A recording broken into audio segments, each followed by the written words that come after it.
குரல் கேட்டு அருளாயோ தலைவா.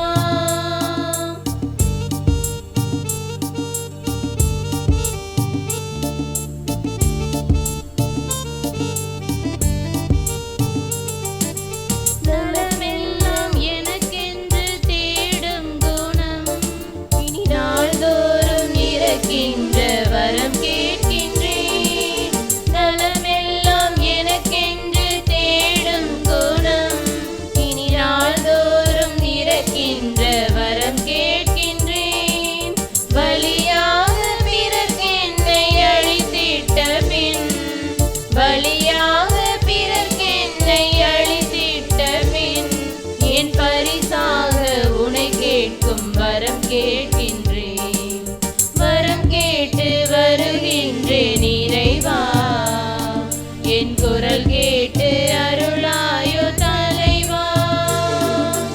வரம் கேட்டு வருகின்றேன் இறைவா, என் குரல் கேட்டு அருளாயோ தலைவா.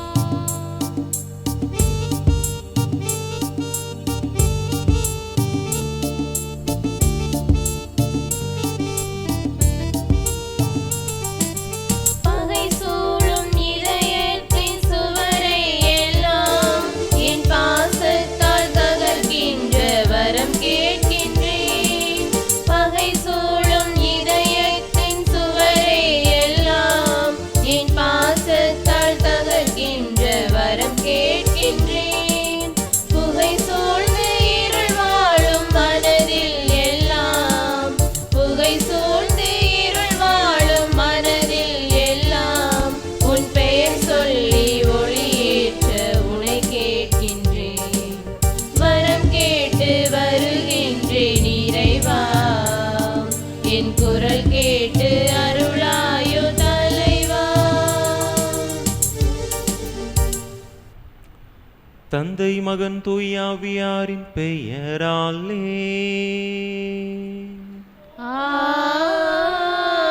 ஆமென். நம் ஆண்டவராகிய இயேசு கிறிஸ்துவின் அருளும் கடவுளின் அன்பும் தூய ஆவியாரின் நட்புறவும் உங்கள் அனைவரோடும் இருப்பதாக.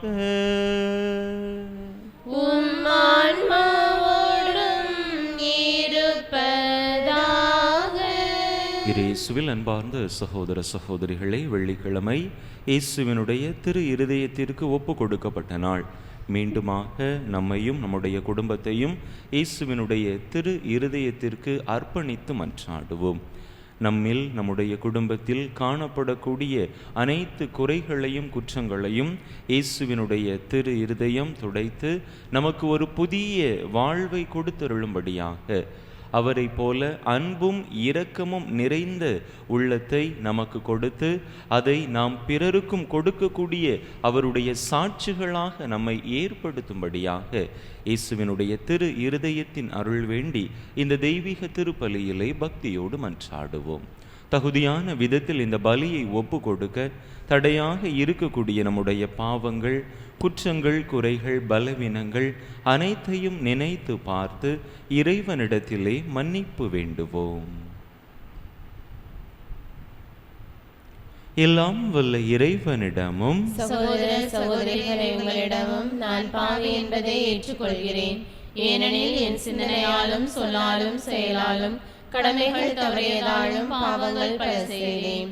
என் பாவமே, என் பாவமே, என் பெரும் பாவமே.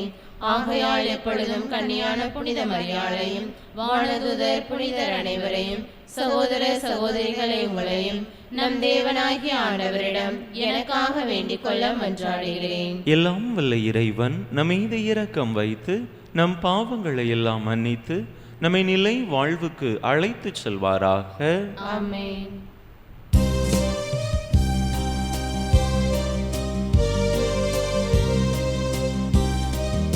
ஆண்டவரே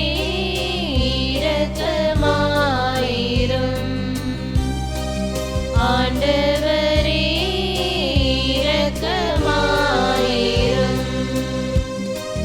கிறிஸ்துவே இரக்கமாயிரும். கிறிஸ்துவே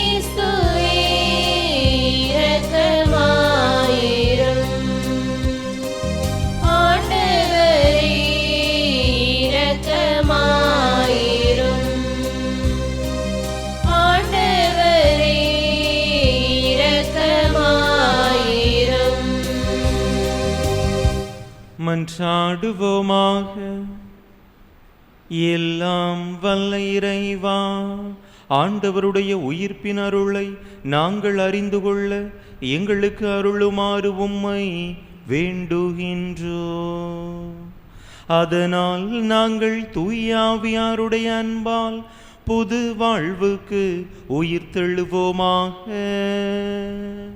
உம்மோடு தூயாவியாரின் ஒன்றிப்பில் ஒரே இறைவனாய் என்றென்றும் வாழ்ந்து ஆட்சி செய்கின்ற எங்கள் ஆண்டவர் உம் திருமகனுமாகிய இயேசு கிறிஸ்து வழியாக உம்மை மன்றாடுகின்றோம். ஆமென்.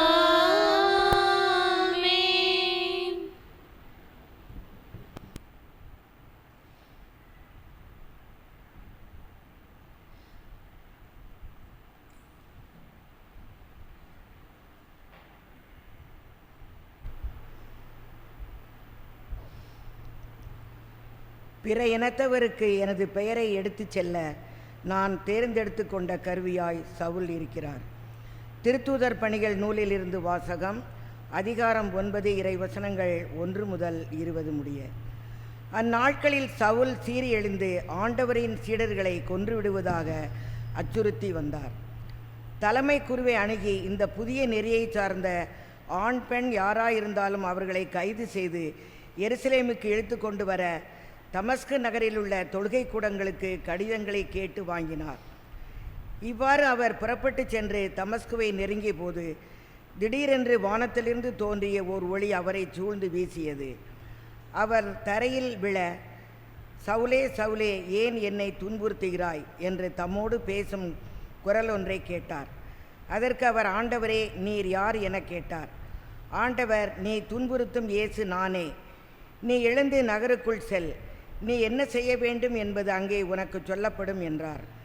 அவரோடு பயணம் செய்தோர் இக்குரலை கேட்டனர். ஆனால் ஒருவரையும் காணாமல் வாயடைத்து நின்றனர். சவுல் தரையிலிருந்து எழுந்தார். தம் கண்கள் திறந்திருந்தும் அவரால் எதையும் பார்க்க முடியவில்லை.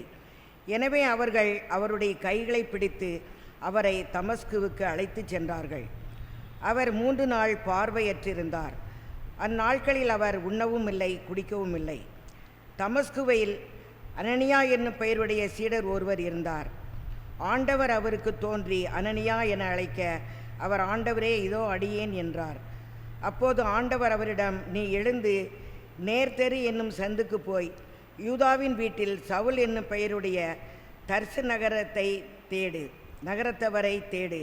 அவர் இப்போது இறைவனிடம் வேண்டிக் கொண்டிருக்கிறார்.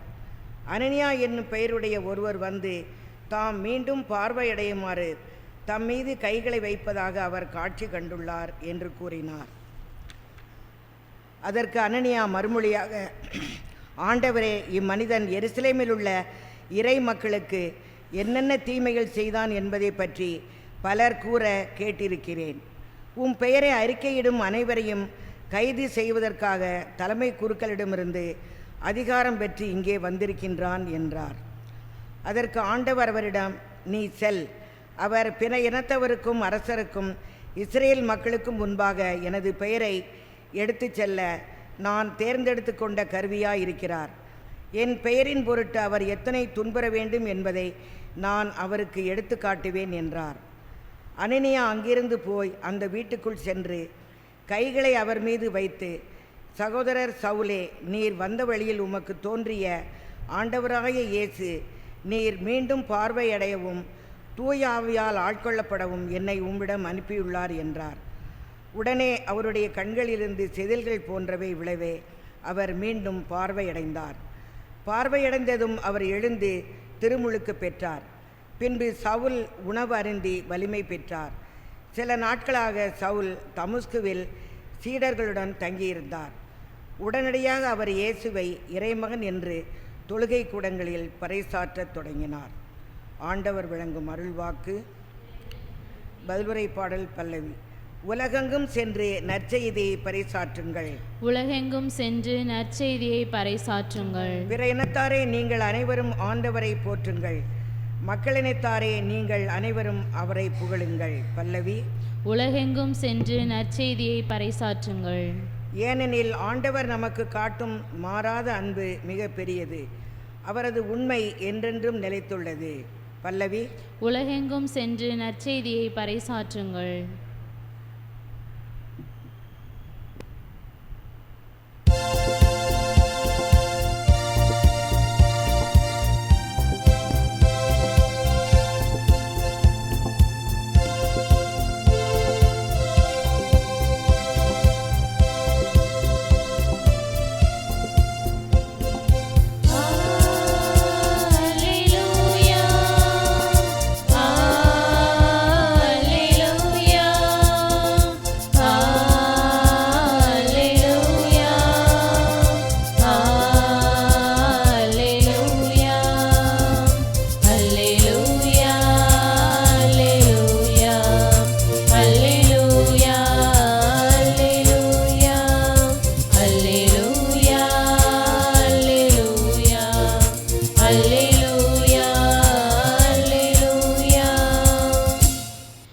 எனது சதையை உண்டு எனது இரத்தத்தை குடிப்போர் என்னோடு இணைந்திருப்பர், நானும் அவர்களோடு இணைந்திருப்பேன் என்கிறார் ஆண்டவர்.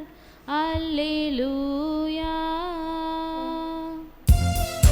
அல்லேலூயா அல்லேலூயா அல்லேலூயா அல்லேலூயா அல்லேலூயா அல்லேலூயா அல்லேலூயா அல்லேலூயா.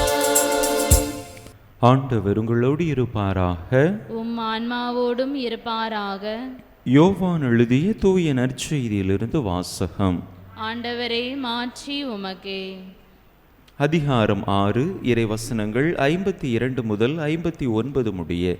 யோவான் நற்செய்தி அதிகாரம் 6, இறைவசனங்கள் 52 முதல் 59 முடிய.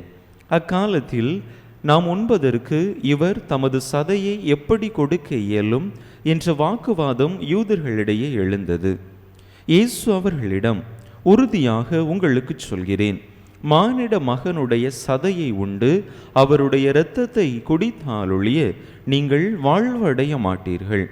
எனது சதையை உண்டு என் இரத்தத்தை குடிப்பவர் நிலை வாழ்வை கொண்டுள்ளார். நானும் அவரை இறுதி நாளில் உயிர்த்தெழச் செய்வேன்.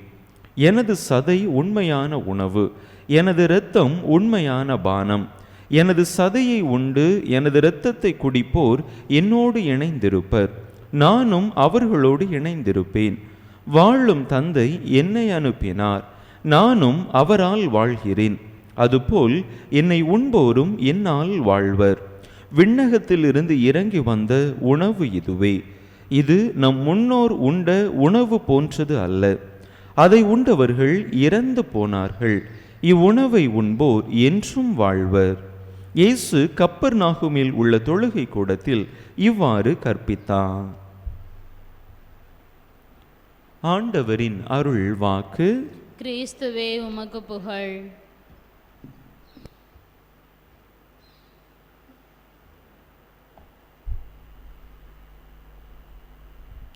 இயேசுவில் அன்பார்ந்த சகோதர சகோதரிகளே, ஒரு முறை இளைஞன் ஒருவன் ஒரு அருட்தந்தையோடு உரையாடி கொண்டிருந்தான், வாதாடி கொண்டிருந்தான். அந்த அருட்தந்தை அவருடைய ஆலயத்திலே செய்து வந்த செயல்பாடுகளை வைத்து, கிறிஸ்தவ மறையிலே செய்து வந்து கொண்டிருக்கக்கூடிய செயல்பாடுகளை வைத்து அந்த தந்தையை அவன் கேலியும் கிண்டலும் செய்து கொண்டிருந்தான். குறிப்பாக அவனுடைய பேசு பொருளாக, அவனுடைய அந்த வாதாடலுக்கு அவன் தேர்ந்து கொண்ட பொருளாக நற்கருணை இருந்தது. நற்கருணையை அவன் மையப்படுத்தி பலவித கேள்விகளை, குதர்க்கமான கேள்விகளை, விவாதங்களை அந்த அருட்தந்தையோடு அவன் ஏறெடுத்து கொண்டிருந்தான். அப்பொழுது அவன் சொன்ன ஒரு வாதாடல், ஒரு வாதம், நற்கருணையை உண்கிற பொழுது நாம் எவ்வாறு இயேசுவை நம்முடைய உடலிலே பெற்றுக்கொள்ள முடியும்? இயேசு எவ்வாறு நம்முடைய உடலிலே கலந்து கொள்வார்? நற்கருணையுடைய ஆற்றலை நாம் எவ்வாறு பெற்றுக்கொள்ள முடியும்? இது சாத்தியமில்லையே என்று அவன் அந்த தந்தையோடு வாதாடி கொண்டிருந்தான்.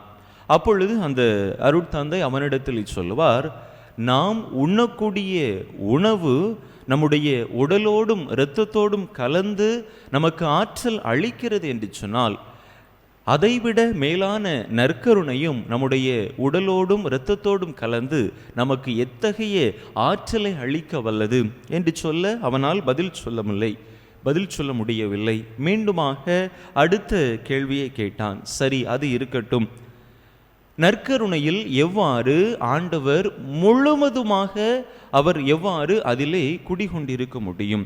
அவருடைய முழு உடலும் எவ்வாறு நற்கருணையிலே, அதுவும் ஒரு சிறிய வெண்சிறு அப்பத்திலே எவ்வாறு தன்னை ஆண்டவர் சுருக்கி கொள்ள முடியும்?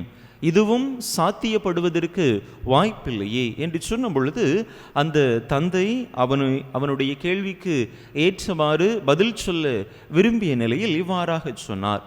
உன்னுடைய கண்களை ஏறெடுத்து பார்க்கிற பொழுது பெரிய நிலப்பகுதியையே உன்னுடைய கண்களால் சுருக்கிவிட முடிகிறது. அப்படிப்பட்ட பெரிய நிலப்பரப்பை உன்னுடைய சிறிய கண்களுக்குள் அடங்கி விடுகிறது என்று சொன்னால், அனைத்தையும் படைத்த ஆண்டவர் இந்த வெண்சிறு அப்பத்தில் முழுமையாக நிறைந்திருப்பது சாத்தியம்தானே என்று சொல்ல அவன் தயக்கத்தோடு ஏற்றுக்கொண்டு அடுத்த கேள்வியை கேட்டான். சரி, அது இருக்கட்டும்.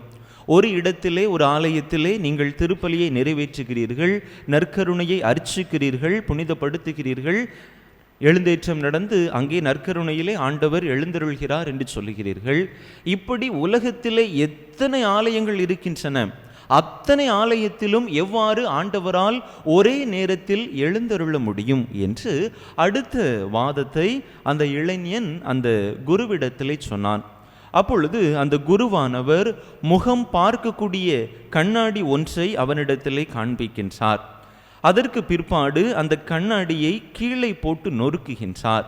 இப்பொழுது அவனிடத்திலே கேட்கின்றார், முழுமையாக இருக்கின்ற பொழுது உன்னுடைய முகத்தை பார்த்தாய், நீ ஒரு ஆளாக தெரிந்தாய். இப்பொழுது இந்த கண்ணாடி நொறுங்கி இந்த அறை முழுவதுமாக இருக்கிறது, ஒவ்வொரு அந்த துகளிலும் உன்னுடைய முகம் தெரிகிறது அல்லவா? இது எவ்வாறு சாத்தியமாயிற்று? இதே இப்படி என்று சொன்னால், அனைத்தையும் படைத்த இறைவன் அனைத்து ஆலயங்களிலும் அவர் எழுந்தருள் இருப்பது எந்த அளவிற்கு சாத்தியம் என்று அவனுடைய கேள்விக்கு ஏற்றவாறு இந்த உலகியல் நடைமுறைகளை வைத்து அந்த தந்தை நற்கருணையினுடைய உயிருள்ள பிரசன்னத்தை அவருக்கு எடுத்துரைத்தார். அன்பு மக்களே, நற்கருணை ஒரு மறைபொருள். நற்கருணையினுடைய இந்த மறைபொருளை நம்முடைய இந்த அறிவால் புரிந்து கொள்ள முயலுவது என்பது நிச்சயமாக சாத்தியமற்ற ஒன்று. நம்முடைய அறிவையும் கடந்த ஆற்றல் வாய்ந்தது, மகிமை வாய்ந்தது, மகத்துவம் வாய்ந்தது நற்கருணை. பல நேரங்களில் இந்த நற்கருணையை குறித்த வாதங்களும் விவாதங்களும் அவ்வப்போது தோன்றி மறைகின்றன. ஆனால் அவை அனைத்திற்கும் எந்தவித அடிப்படை முகாந்தரமும் இல்லாமல் தோல்வியில்தான் அவை முடிவடைந்திருக்கின்றன. உண்மையான நற்கருணையை ஏற்றுக்கொண்டவர்கள் அதனால் வாழ்வு பெற்றிருக்கிறார்கள். அதனை வாதத்திற்கு உட்படுத்தியவர்கள் தங்களுடைய வாழ்க்கையிலே தோல்விகளை சந்தித்திருக்கிறார்கள். அதைத்தான் இன்றைய நற்செய்தியிலும் நாம் பார்க்கிறோம். ஒரு சிலருக்கு நற்கருணையை ஏற்றுக்கொள்வதில் குழப்பம் ஏற்படுகிறது. அது எப்படி ஆண்டவர் தன்னுடைய உடலையும் இரத்தத்தையும் கொடுக்க முடியும் என்கின்ற வாதம் அவர்களிடத்திலே எழும்பி பலரும் இயேசுவிடத்திலிருந்து பிரிந்து சென்றதாக நாம் பார்க்கிறோம். அன்பு மக்களே, நற்கருணையின் மட்டில் நம்முடைய நிலைப்பாடு எப்படிப்பட்டதாக இருக்கிறது? ஆண்டவர் இதோ உலகம் முடியும் வரை என்னாலும் நான் உங்களோடு இருக்கிறேன் என்று சொல்லி அவருடைய உயிருள்ள பிரசன்னத்தை இந்த வெண்சிறு அப்பத்தின் வடிவிலே, நற்கருணையின் வடிவிலே நமக்கு விட்டு சென்றிருக்கிறார். நற்கருணையை நாம் எந்த விதத்தில் அணுகுகிறோம் என்று சிந்தித்து பார்க்க இன்றைய நாளிலே அழைக்கப்படுகின்றோம். ஒரு சில புனிதர்களுடைய வாழ்வு நமக்கு மிகப்பெரிய உத்வேகத்தை தருகின்றது. அவர்கள் நற்கருணையை மட்டுமே தங்களுடைய வாழ்க்கையிலே உணவாக உட்கொண்டு வாழ்ந்திருக்கிறார்கள். கேத்தரின் ஆஃப் சியனா கத்தரின் அம்மாள் என்கின்ற புனிதையை குறித்து கேள்விப்பட்டிருப்போம். 14ஆம் நூற்றாண்டின் மைய பகுதியிலே 7 ஆண்டுகள் வெறுமனே நற்கருணையை மட்டுமே உண்டு அவர் உயிர் வாழ்ந்திருக்கிறார். தன்னுடைய வாழ்வின் இறுதி நாட்களில் வேறு எதுவுமன்றி நற்கருணையை மட்டும் 7 ஆண்டுகள் தொடர்ச்சியாக உட்கொண்டு உயிர் வாழ்ந்திருக்கிறார். அதே போல ஃப்ளூ நகரத்து நிக்கோலஸ் என்கின்ற ஒரு புனிதர் 19 ஆண்டுகள் 15வது நூற்றாண்டினுடைய தொடக்கத்திலே 19 ஆண்டுகள் வெறுமனே நற்கருணையை மட்டும் ஒவ்வொரு நாளும் உட்கொண்டு அவர் உயிர் வாழ்ந்திருக்கிறார். அதே போல 20வது நூற்றாண்டிலே முத்திப்பேறு பெற்ற அலெக்சாண்ட்ரினா என்கின்ற அந்த ஒரு பெண்மணி, முத்திப்பேறு பெற்றவர், புனிதர் நிலைக்காக காத்து கொண்டிருக்கிறார். அவர் 13 ஆண்டுகள் வெறுமனே நற்கருணையை மட்டுமே தன்னுடைய வாழ்க்கையிலே உட்கொண்டு உயிர் வாழ்ந்திருக்கிறார். நற்கருணையை எந்த அளவிற்கு அவர்கள் உயிராக நேசித்திருந்தார்கள் என்று சொன்னால், நற்கருணையின் ஆற்றலை எந்த அளவிற்கு உணர்ந்திருந்தார்கள் என்று சொன்னால், வெறுமனே நற்கருணையை மட்டுமே உட்கொண்டு அவர்கள் இத்தனை ஆண்டுகள் உயிர் வாழ்ந்திருப்பார்கள். அன்பு மக்களை, பல நேரங்களில் நற்கருணையினுடைய அந்த உயிருள்ள ஆற்றலை நாம் நம்முடைய வாழ்க்கையிலே உணராதவர்களாக இருக்கிறோம். நற்கருணையை உட்கொள்கிற பொழுது நம்முடைய வாழ்வு மாற்றம் பெறுகிறது என்கின்ற அந்த ஒரு நம்பிக்கை நம்மிடத்தில் இருந்தது என்று சொன்னால், நம்முடைய வாழ்வின் அனைத்து குறைகளையும் அனைத்து குற்றங்களையும் கவலைகளையும் நற்கருணை ஆண்டவரால் மாற்றித்தர முடியும் என்கின்ற நம்பிக்கை நம்மிடத்தில் இருந்தது என்று சொன்னால், நிச்சயமாக நற்கருணை நமக்கும் வாழ்வழிக்கும் ஊற்றாக இருக்கும். எனவே நற்கருணையின் ஆற்றலை, மகத்துவத்தை, வல்லமையை நம்முடைய வாழ்க்கையிலே உணர்ந்தவர்களாக, நற்கருணை தரும் அனைத்து விதமான அருளையும் ஆசிரையும் ஆற்றலையும் பாதுகாப்பையும் நம்முடைய வாழ்க்கையிலே உணர்ந்தவர்களாக, நற்கருணையின் மட்டில் உண்மையான பற்று கொண்டவர்களாக, நம்பிக்கை கொண்டவர்களாக வாழக்கூடிய வரம் வேண்டி தொடர்ந்து இந்த பலியிலே இணைந்து மன்றாடுவோம். ஆமென்.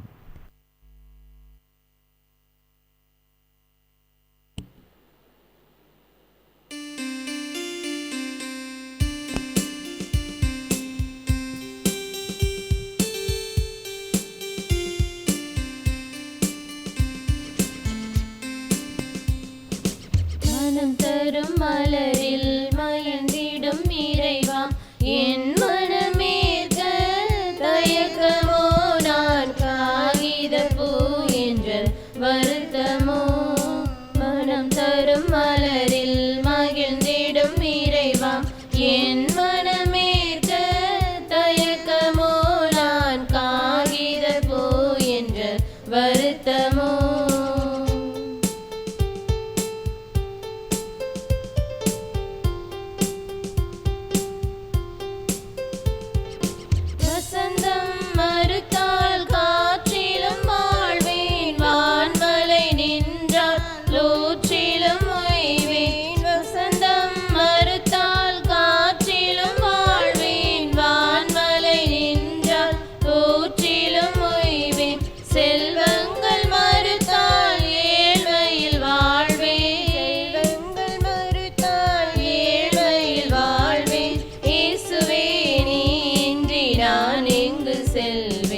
மனம் தரும் மலரில் மகிழ்ந்திடும் இறைவா, என் மனமேற்க தயக்கமோ, நான் காகித பூ என்ற வருத்தமோ.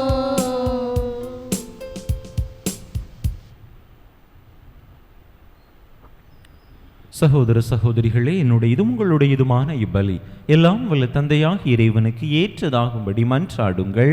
ஆண்டவர் தமது திருப்பெயரின் புகழ்ச்சிக்காகவும் ஆட்சிக்காகவும் நமது நன்மைக்காகவும் புனித திரு அவை அனைத்து நலன்களுக்காகவும் உமது கையிலிருந்து இப்பலியை ஏற்றுக்கொள்வாராக.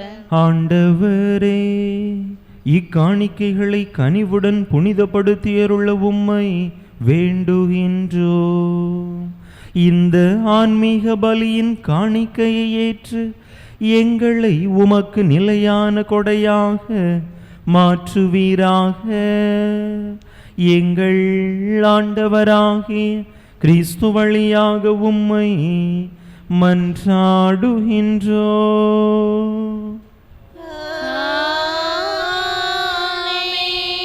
ஆண்டவர் உங்களோடு இருப்பாராக. இதயங்களை மேலே எழுப்புங்கள். நம் இறைவனாகிய ஆண்டவருக்கு நன்றி கூறுவோம். அது தகுதியும் நீதியுமானதே.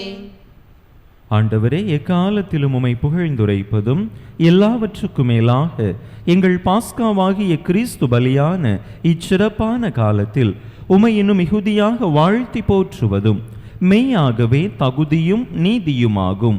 எங்கள் கடமையும் மீட்புக்குரிய செயலுமாகும். ஏனெனில் பழையன அழிக்கப்பட்டு வீழ்ச்சியுற்ற படைப்பு அனைத்தும் புதுப்பிக்கப்பெறுகின்றது. எங்கள் வாழ்வும் கிறிஸ்துவில் சீரமைக்கப்பட்டு நிறைவு பெறுகின்றது. ஆகவே பாஸ்கா மகிழ்ச்சி பொங்க அனைத்துலகின் மாந்தர் அனைவரும் மக்களிக்கின்றனர். அவ்வாறே ஆற்றல் மிக்கோரும் அதிகாரம் கொண்ட தூதர்களும் உமது மாட்சியை புகழ்ந்து முடிவின்றி பாடுவதாவது:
ஆண்டவரே, நீர்மையாகவே தூயவர், தூய்மை அனைத்துக்கும் ஊற்று. ஆகவே உம்முடைய ஆவியை பொழிந்து இக்காணிக்கைகளை தூய்மைப்படுத்த உம்மை வேண்டுகின்றோம். இவ்வாறு எங்கள் ஆண்டவர் இயேசு கிறிஸ்துவின் உடலும் இரத்தமுமாக எங்களுக்கு இவை மாறுவனவாக. அவர் பாடுபட உளம் கனிந்து தம்மை கையளித்த போது அப்பத்தை எடுத்து நன்றி செலுத்தி அதை பிட்டு தம் சீடர்களுக்கு அளித்து அவர் கூறியதாவது: அனைவரும் இதிலிருந்து பெற்று உண்ணுங்கள், ஏனெனில் இது உங்களுக்காக கையளிக்கப்படும் என் உடல்.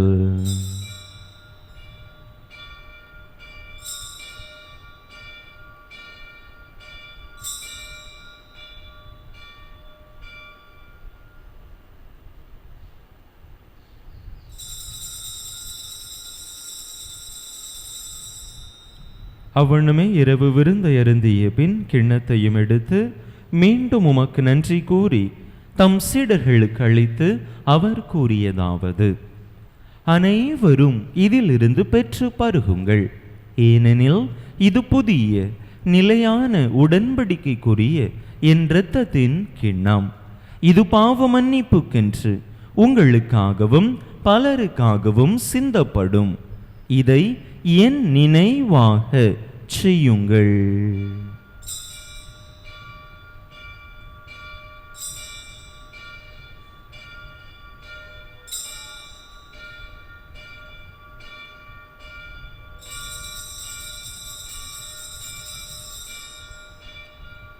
நம்பிக்கையின் மறைபொருள்.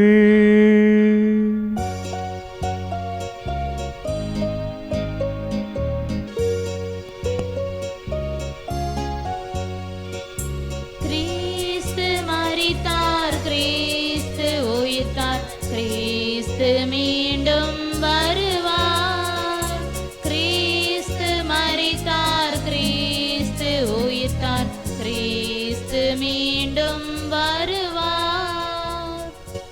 ஆகவே ஆண்டவரே, நாங்கள் கிறிஸ்துவின் இறப்பினையும் உயிர்ப்பினையும் நினைவு கூர்ந்து வாழ்வு தரும் அப்பத்தையும் மீட்பளிக்கும் கிண்ணத்தையும் உமக்கு ஒப்பு கொடுக்கின்றோம். உம் திருமுன்னின்று உமக்கு ஊழியம் புரிய தகுந்தவர்கள் என எங்களை ஏற்றுக்கொண்டீர். எனவே உமக்கு நன்றி செலுத்துகின்றோம். மேலும் கிறிஸ்துவின் உடலிலும் இரத்தத்திலும் பங்கு கொள்ளும் எங்களை தூய ஆவியார் ஒன்று சேர்க்க வேண்டுமென உமை தாழ்மையுடன் மன்றாடுகின்றோம். ஆண்டவரே, உலகெங்கும் பரவி இருக்கும் உமது திரு அவையை நினைவு கூர்ந்தருளும். எங்கள் திருத்தந்தை லியோ, எங்கள் ஆயர் ஸ்டீஃபன், எல்லா திருநிலையினர் ஆகிய அனைவரோடும் உமது திரு அவை அன்பில் நிறைவு பெறச் செய்தருளும். மேலும் உயிர்த்தெழும் எதிர்நோக்குடன் துயில் கொள்ளும் எங்கள் சகோதர சகோதரிகளையும் இறந்தோர் அனைவரையும் இரக்கத்துடன் நினைவு கூர்ந்து உமது திருமுக ஒளியினுள் ஏற்றருளும். எங்கள் அனைவர் மீதும் இரக்கமாயிரும். கடவுளின் கன்னித்தாயும் எங்கள் பாதுகாவலியுமான புனித ஜெபமாலை அன்னை, அவருடைய கணவரான புனித யோசேப்பு, புனித திருத்தூதர்கள், இவ்வுலகில் உமக்கு உகந்தவராயிருந்தோர் ஆகிய புனிதர் அனைவருடனும் நாங்கள் நிலை வாழ்வில் பங்கு கொள்ளும் தகுதி பெற்று உம் திருமகன் இயேசு கிறிஸ்து வழியாக உமை புகழ்ந்தேத்தும் வரமருள உமை மன்றாடுகின்றோம்.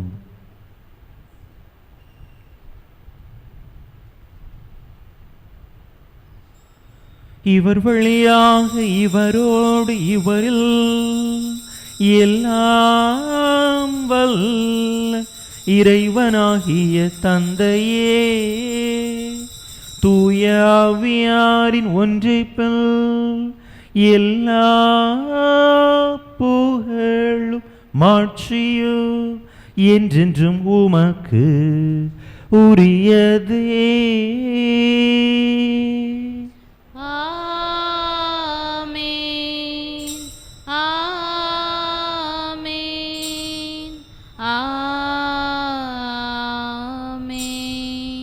மீட்பரின் கட்டளையால் கற்பிக்கப்பட்டு இறை படிப்பினையால் பயிற்சி பெற்ற நாம் துணிந்து சொல்லுவோம். விண்ணுலகில் இருக்கிற எங்கள் தந்தையே, உமது பெயர் தூயது என போற்ற பெறுக. உமது ஆட்சி வருக. உமது திருவுளம் விண்ணுலகில் நிறைவேறுவது போல மண்ணுலகிலும் நிறைவேறுக. எங்கள் அன்றாட உணவை இன்று எங்களுக்கு தாரும். எங்களுக்கு எதிராக குற்றம் செய்வோரை நாங்கள் மன்னிப்பது போல எங்கள் குற்றங்களை மன்னியும். எங்களை சோதனைக்கு உட்படுத்தாதேயும், தீமையிலிருந்து எங்களை விடுவித்தருளும். ஆண்டவரே, தீமை அனைத்தில் இருந்தும் எங்களை விடுவித்து எங்கள் வாழ்நாளில் அமைதியை கனிவுடன் அருள உமை மன்றாடுகின்றோம். உமது இரக்கத்தின் உதவியால் நாங்கள் பாவத்திலிருந்து எப்போதும் விடுதலை பெற்று யாதொரு கலக்கமுமின்றி நலமாய் இருப்போமாக. நாங்கள் எதிர்நோக்கி இருக்கும் பேரின்பத்துக்காகவும் எம் மீட்பராகிய இயேசு கிறிஸ்துவின் வருகைக்காகவும் காத்திருக்கின்றோம். ஏனெனில் ஆட்சியும் வல்லமையும் மாட்சியும் என்றென்றும் உமதே. ஆண்டவரே இயேசு கிறிஸ்துவே, அமைதியை உங்களுக்கு விட்டுச் செல்கின்றேன், என் அமைதியையே உங்களுக்கு அளிக்கின்றேன் என்றும் திருத்தூதர்களுக்கு மொழிந்தீரே. எங்கள் பாவங்களை பாராமல் உமது திரு அவையின் நம்பிக்கையை கண்ணோக்கி உமது திருவுளத்துக்கு ஏற்ப அதற்கு அமைதியையும் ஒற்றுமையையும் அளித்தருள்வீராக. என்றென்றும் வாழ்ந்து ஆட்சி செய்கின்றவர் நீரே. ஆண்டவருடைய அமைதி உங்கள் அனைவரோடும் என்றும் இருப்பதாக. உம் ஆன்மாவோடும் இருப்பதாக. ஒருவருக்கொருவர் கிறிஸ்து வழங்கும் அமைதியை பகிர்ந்து கொள்வோம்.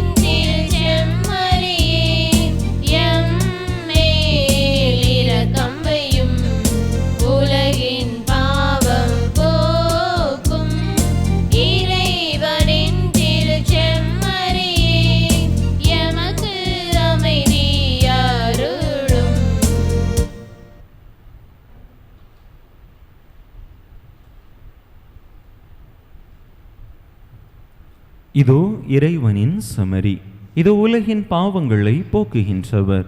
இந்த செமரியின் திருவிருந்துக்கு அழைக்கப்பெற்றுள்ள நாம் பேறு பெற்றோ. ஆண்டவரே, நீர் என் இல்லத்தில் எழுந்தருளி வர நான் தகுதியற்றவள். ஆனால் ஒரு வார்த்தை மட்டும் சொல்லியருளும், எனது ஆன்மா நலமடையும்.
மன்னவன் எழுகின்றான்.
மன்னவன் எழுகின்றான்.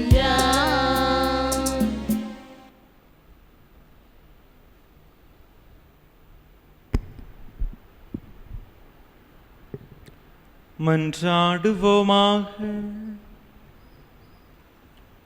ஆண்டவரே, தூயமறை நிகழ்வுகளின் கொடைகளை பெற்றுக்கொண்ட நாங்கள் உம்மை பணிவுடன் வேண்டுகின்றோம். அதனால் தமது நினைவாக நாங்கள் செய்யுமாறு திருமகன் கட்டளையிட்டவை எங்களை அன்பின் வளர்ச்சிக்கு இட்டு செல்வனவாக. எங்கள் ஆண்டவராகிய கிறிஸ்து வழியாக உம்மை மன்றாடுகின்றோம்.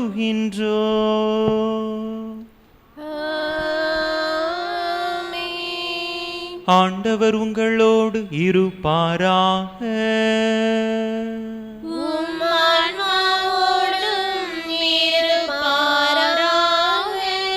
எல்லாம் வல்ல இறைவன் தந்தை மகன் தூய ஆவியார் உங்களுக்கு ஆசி வழங்குவாராக.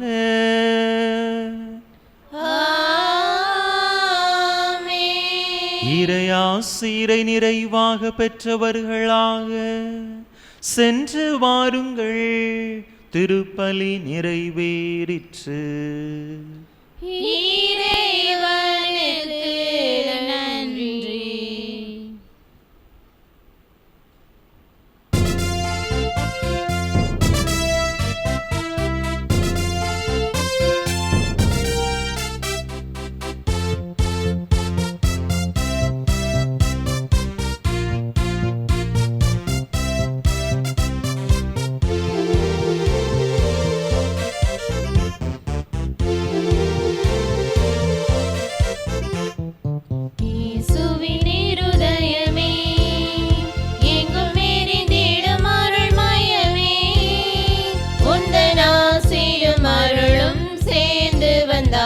எங்கள் ஆனந்தம் நிலை பெறுமே. இயேசுவின் இருதயமே, எங்கும் எரிந்திடும் அருள்மயமே, உந்தன் ஆசீரும் அருளும் சேர்ந்து வந்தால் எங்கள் ஆனந்தம் நிலை பெறுமே.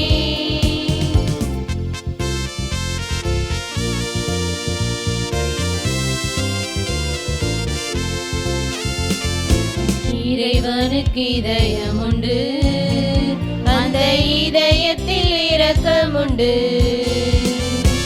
இறைவனுக்கு இதயம் உண்டு, அந்த இதயத்தில் இரக்கம் உண்டு. என்றும் இறங்கிடும் இறைவன் இருப்பதனால் எங்கள் அனைவருக்கும் வாழ்வு உண்டு.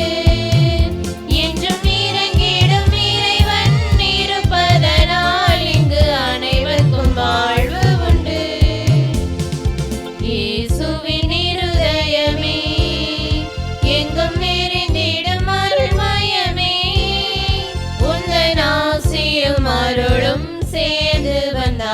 எங்கள் ஆனந்தம் நிலை பெறுமே. திருப்பலியை நிறைவேற்றிய தந்தையவர்களின் ஆன்ம நலனுக்காகவும் உடல் உள்ள நலனுக்காகவும் அருள் சகோதரிகளின் உடல் உள்ள நலனுக்காகவும் அவர்களது பணி சிறக்கவும் திருப்பலியில் பங்கேற்ற அனைவரின் குடும்ப நலனுக்காகவும் பிள்ளைகளின் நற்படிப்பிற்காகவும் வேண்டிக் கொள்வோம். விண்ணுலகில் இருக்கிற எங்கள் தந்தையே, உமது பெயர் தூயது என போற்ற பெருக. உமது ஆட்சி வருக. உமது திருவுளம் விண்ணுலகில் நிறைவேறுவது போல மண்ணுலகிலும் நிறைவேறுக.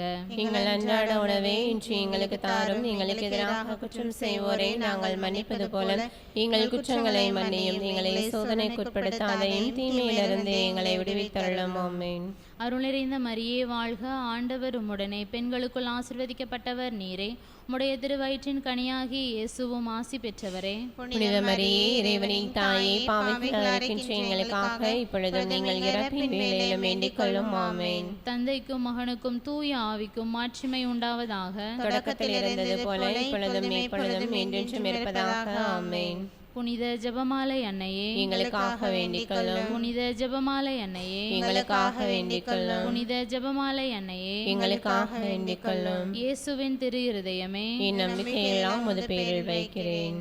நிலையான புகழுக்குரிய தூய்மை நிறை நற்கருணைக்கு எல்லா காலமும் ஆராதனையும் புகழும் போற்றியும் மாட்சிமையும் உண்டாக கடவது. தந்தை மகன் தூய ஆவியாரின் பெயராலே. ஆமென்.